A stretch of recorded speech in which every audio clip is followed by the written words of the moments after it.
जाजपुर गुंडागर्दी विजु जनता दल गुंडागर्दी जाजपुरवासी आज भयभीत निंदनीय घटना घटला कल एडिशनल डीजी एवं एसपी एवं अन्य एसपी एवं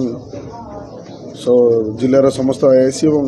force platoon force Bhubaneswar Cuttack सब आड़ रिजर्व फोर्स सब आसिक बर्तमान जाजपुर अच्छा जो मैंने भाया निंदनीय भाया घटना जो मैंने घटई आमर सरकार तरफ मत सीएम डेप्यूटी सीएम एवं समस्त पाखु बराबर फोन आसूची समस्त लीगल एक्शन निम भारतीय जनता पार्टी शांति श्रृंखला भाव में कार्य करूँ आम आईन पर भरोसा करूँ आईन निश्चय ता बाटर जो जो मैंने दोषी अच्छा निश्चय से अरेस्ट कर जहाँ खबर पाई 10 जन से मरणात्मक आक्रमण जो करते 10 जन से अरेस्ट हो सारे और पुलिस से अच्छा 3टी कैटेगरी ग्रुप कराई निजे अच्छा कल पुलिस अच्छा से बाकी जे आसामी से इनवल्व अच्छा समस्त को अरेस्ट कराई सरकार तरफ पूरा कहुई दोष कर व्यक्ति अरेस्ट हो बिना दोष जमी विजु जनता दल कार्य कहला से भाया कौन लोक किसी हार्म पठाबनी मुझे अगणित भल पाऊ आम धर्मशाला जाजपुर आसी समस्त राति समस्ते पहुँची से आपण मीडिया माध्यम गोटे समस्त कहूँ आम कई भायोलेंस क्रिएट करवानी आम समस्त शांतिपूर्ण भाव में पुलिस प्रशासन द्वारा जहाँ कार्य होती से हिसाब से कार्य कर जहाँ आसामी की गिरफ्त कर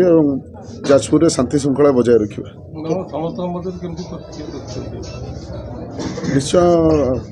समस्ते दुखित ये समस्ते जाजपुर गुंडागर्दी विजु जनता दल गुंडागर्दी जाजपुरवासी आज भयभीत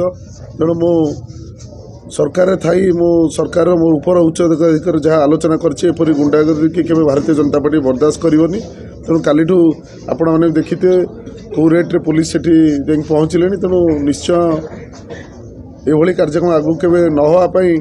लॉ एंड ऑर्डर सिचुएशन न आसापी सरकार सब तत्पर अच्छी ये गुंडागर्दी करुवा 25 वर्ष शासन जे शासन भार को निज मुठार रखी से निजर कल भली प्रयोग करुला आज जो से कल बंद हो निजर व्यक्तिगत स्वार्थ पैसा रोजगार करना तेणु निजे भयभीत ये कार्य कर